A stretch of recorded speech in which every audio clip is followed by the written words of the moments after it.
Sa una maliit lang, kaunting sira, kaunting lamat, hindi pansin. Hanggang sa unti-unti na itong kumalat, tahimik pero tuloy-tuloy. Ganyan ang epekto ng kalawang at ganyan din ang korupsyon sa ating lipunan. On to more news. The Philippines looks into potential corruption after the collapse of a bridge in the northern province of Isabela. The palace says President Marcos wants someone held accountable. Sa bawat sulok ng lipunan may kwento ng pagpupursige. Ngunit sa likod ng bawat pag-unlad, may aninong bumabalot. Ang korupsyon. Isa itong salot na tahimik ngunit malawak ang epekto lalo na sa ating ekonomiya.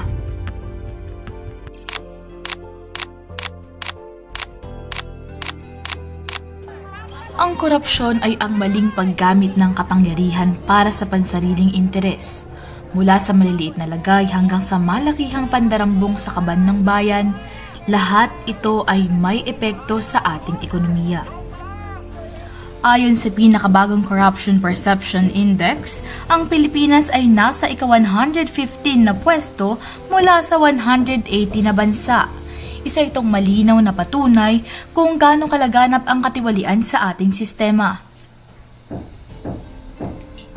So my name is Anthony Luis Ibillar and I'm currently 22 and I am a SK chairperson of Amaya Tres. And what's your question? What does the term corruption mean to you? So for me, yung corruption is basically refers to the abuse of power for personal gain. And yung disregarding fairness, and yung pagiging dishonest, and isa din siya sa nakakapagpabagal ng progreso kasi nga imbis na napupunta yung fund natin sa mga proyekto is napupunta siya sa sariling bulsa. So for me is dalawa lang yung corruption na alam ko, which is yung una is yung bribery na nagpe-pertain siya sa exchange ng money for positive results. For example is yung sa school about sa grades. Pwede kang magbayad para maka-receive ka ng positive results. Then next is yung favoritism. And ito is yung pagbibigay ng special treatment sa mga friend mo or relative na imbis na wala silang trabaho, nabibigyan mo sila ng trabaho kahit hindi sila qualified sa trabaho ngayon. Yun po. Do you think favoring relatives and friends is also a type of corruption? And why? Para sa akin is yes, corruption din siya. Kasi nga nai-involve dito yung pagbibigay ng unfair advantages like especially sa mga friends, sa mga relative, which is pwede mo sila bigyan ng work kahit hindi sila qualified sa work na yon. Kaya yes siya, corruption talaga siya. In what way corruption harm the economy? So for me is like I said in the previous question kanina, hindi pantay o patas yung pamimigay ng mga resources, mga fund sa mga project na may involvement ng education at saka infrastructure. So, nakakasama talaga to sa ekonomiya. Can you state your name each? Magandang araw. Ako si Segfrey Abad, 30 years old and barangay kagawad ng Amaya Tres, Tanza, Cavite. What does the term corruption mean to you? Para sa akin, corruption is something na pang-aabuso ng kaban ng bayan gamit ang kapangyarihan or yung pwesto sa gobyerno. Yun yung term na corruption sa akin, and I felt disappointed when I heard something corruption in government kasi for me hindi ako sa ganun, hindi ako para sa ganun kasi parang ang pinopromote namin sa barangay is yung mahusay, matalino at matino, transparency and accountability sa barangay. What are some common types of corruption you know? Do you think favoring your relatives and friends is also a type of corruption, and why? Yes. Favoring relatives and friends is also a type of corruption. Siguro conflict of interest. Kapag nasa gobyerno ka, for example, nasa gobyerno ka, pero meron kang relatives or friends na gusto mong ipasok sa pananalapi, Or in what way is gagamit ka ng name pero yung relatives and friends mo yung magtatrabaho. That's a conflict of interest. May mga cases na ganyan na hindi naman nasisilip ng COA, ng Commission on Audit, na kasi nga ang ginagawa nila is nagamit sila ng ibang name pero ang gumagawa ng mga trabaho nila is yung friends and relatives nila. And other types of corruption is yung abuse of power. Ginagamit nila yung kapangyarihan nila para mangurakot. Hindi ko kayang sabihin kung sino, pero ramdam natin na nangungurakot ang gobyerno natin ngayon. Ayan. As a basic unit of community basic unit of government, barangay, dito kami nag-i-start kung paano hindi mag-evolve ang corruption. Kaya yun yung pinapangalagaan namin dito with Kapitana na dapat transparency and accountability dapat pinapakita namin sa taong bayan kung ano yung mga nagagawa at kung ano yung mga nagagastos. In what way corruption harm the economy? What impact does corruption have on public trust? Kagaya ng sinabi ko kanina, syempre sobrang delikado ng corruption sa ekonomiya ng bansa natin. Yun nga, kapag nangurakot ka, maraming oportunidad na mawawala para sa taong bayan. For example, mangungurakot ka sa isang ahensya ng gobyerno na nag-hold ng mga dapat opportunity para mabigyan ng trabaho yung mga mahihirap. Pero hindi magagawa ng ahensya yun kasi nakat na yung budget. Yun yung nakakatakot sa bansa natin. Kaya yung mga mahihirap lalong humihirap. Paano natin masusolusyonan yun? Syempre, kailangan natin maging tapat pagdating sa pananalapi. Pagdating sa kaban ng bayan, kailangan nating maging maingat at maging tapat sa taong bayan.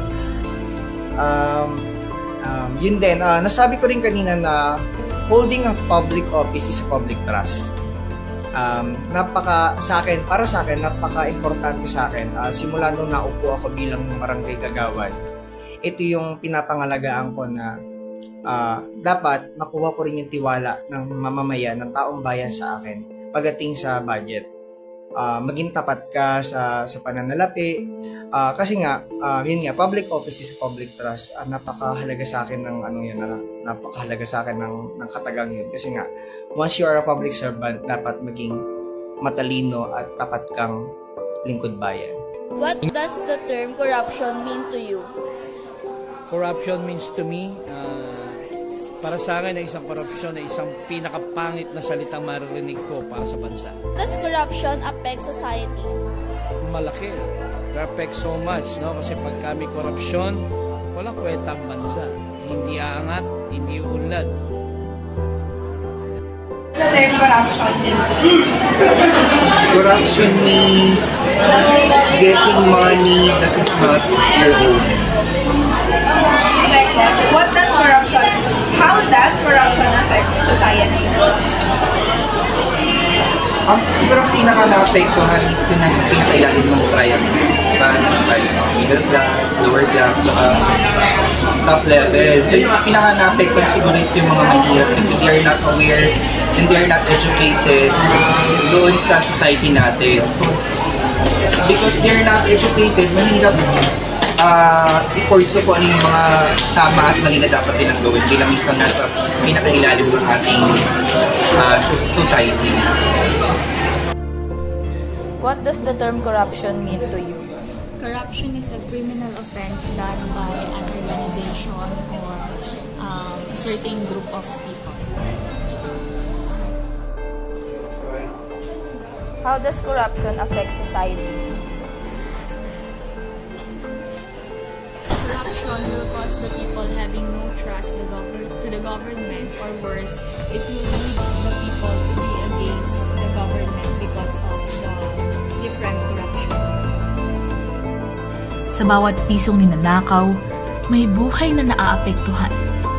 Narito ang mga pangunahing epekto ng korupsyon sa ekonomiya. Una, pagkawala ng pondo ng bayan. Ang perang dapat sanang ginagamit para sa mga pampublikong proyekto ay ninanakaw o hindi nagagamit ng maayos. Pangalawa, pagbaba ng kumpiyansa ng mamamayan at mga negosyante. Kung walang tiwala ang mga negosyante sa gobyerno, mas kaunti ang namumuhunan sa bansa. Ito ay nagreresulta sa mas kaunting trabaho at oportunidad para sa mga mamamayan. Pangatlo, pagtaas ng antas ng kahirapan. Dahil sa kawalan ng maayos sa serbisyo at oportunidad sa trabaho, mas maraming Pilipino ang naghihirap at umaasa sa ibang bansa para sa hanap buhay. At panghuli, mababang kalidad ng edukasyon at serbisyong pampubliko. Ang kakulangan sa pondo para sa paaralan, ospital at iba pang serbisyong pampubliko ay isang direktang epekto ng korupsyon. So para sa akin is corruption affects society about sa misallocation of resources, yung hindi tamang pagbibigay ng yaman sa mga proyekto na katulad ng pangkalusugan, pang-edukasyon at yung pang-infrastruktura. What impact does corruption have on public trust?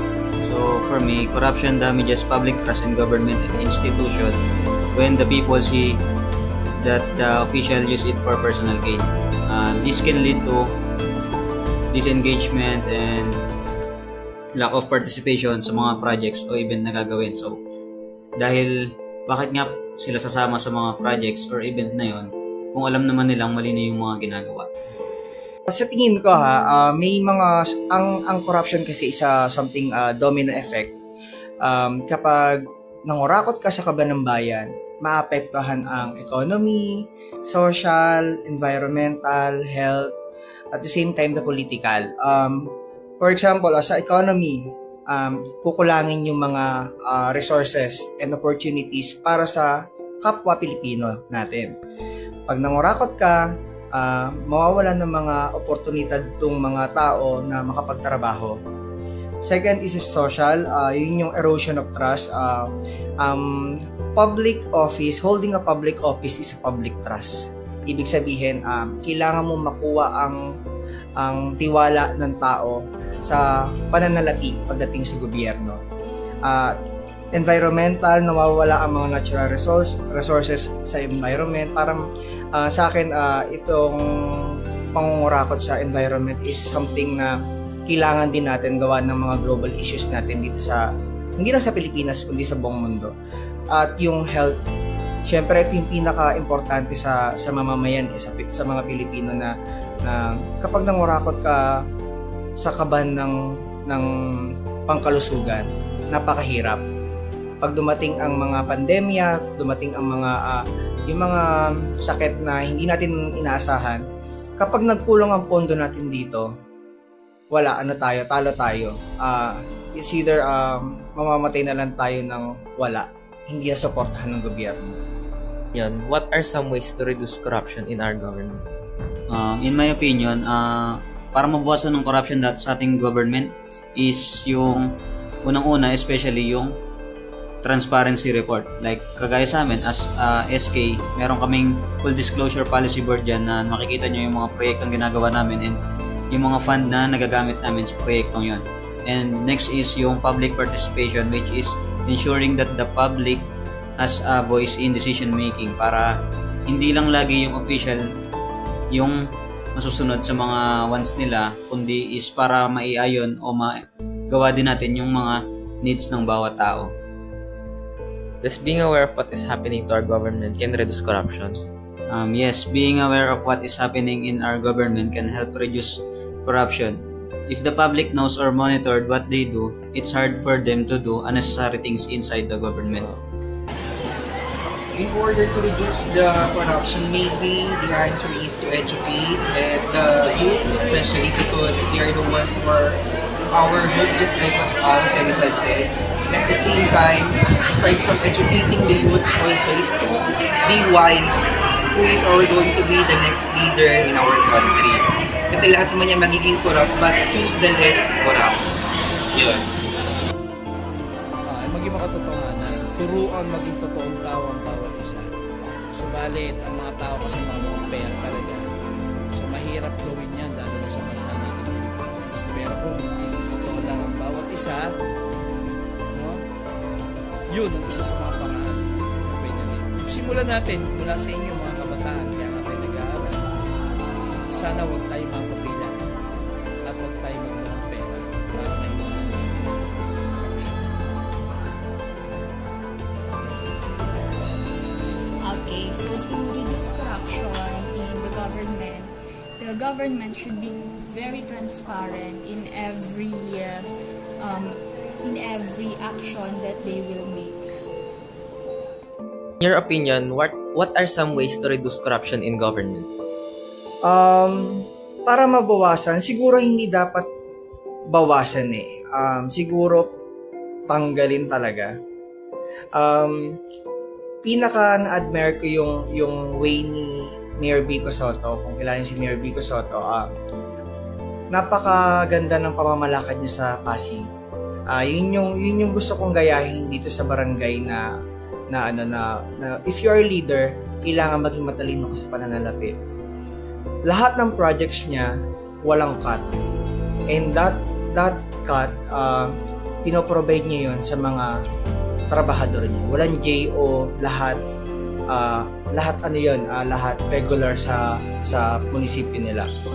Napakaganda nun, napakagandang halimbawa na napakagandang gayahin kasi dito naman sa amin, sa barangay namin, yun yung pinapangalagaan namin na at iniiwasan namin na wala talagang cut sa mga budget kasi napakadaming barangays, napakadaming LGUs na napakalaki ng budget na inilalaan sa isang proyekto pero napakalaki ng cut.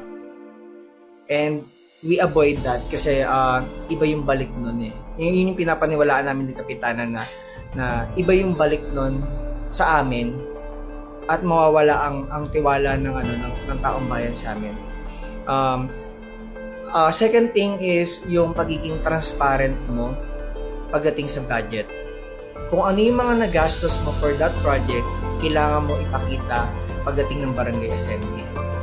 Yung barangay assembly, yung pinapatawag namin yung mga kabarangay para mailahad namin yung kung ano yung budget ng that project, kung ano yung mga nagastos, at kung ano pa yung mga natitira. Ano pa yung mga upcoming project. Yun yung mga gusto namin, yung transparency and accountability. At yung last thing is yung pagiging mababang loob sa mamamayan. Kasi kung ikaw ay tapat, makakapanayan mo ang mga kabarangay mo at malalaman mo yung mga pangangailangan nila at yung budget na nakalaan para sa taong bayan na ibibigay mo sa kanila. Does being aware of what is happening to our government can reduce corruption? Siguro para sa akin, personally, as public servant, oo. Kasi bilang matino at tapat na lingkod bayan, dapat alam mo kung ano yung tama't mali. Kung alam mong talamak ang pangungurakot sa kataas-taasan, ba't mo pagagayahin? Para sa akin, yung pagiging transparent and accountability sa basic unit of government, which is barangay, doon mag-i-start kung paano buksan yung corruption.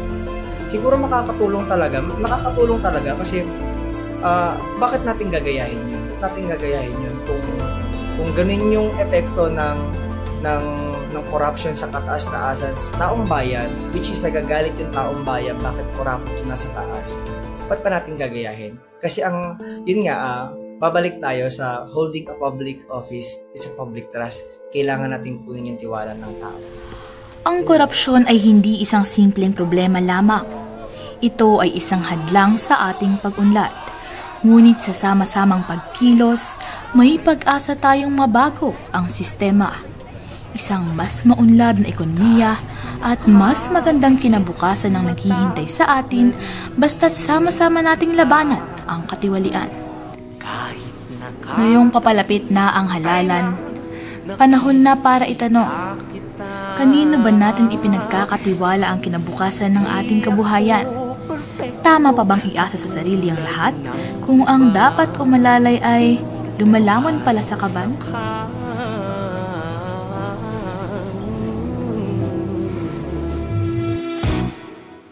Pinapaikot na mga lumot yung mga utak kinukurap. Pag di ka natakot ay kaisasapat gobyerno ang sumpan sa ating kumot. Puro tanda, lasagawa, sige ngiti di nakakatuwa. Mga puro pangako, lahat putata. Ubus na pasensya namin madla. Kumakalam na yung mga sikmura. Biglang papasok, oportunista. Nakalimutan ka para sa pera. Pagkikisama yan ang binibenta. Diretso ka po ba sa ating likong sistema? O sasama ka sa akin, puksain ang epidemya? Nalamaganap, nagpahirap, sa mahirap, tumatapos na pangarap. Di na magilap, yung mga ulap. Habang tayo ay naghihirap, sila sige sa pagkalap. Ng yaman na dapat panglingap sa ating mahirap.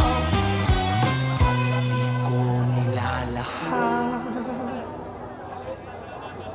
Hindi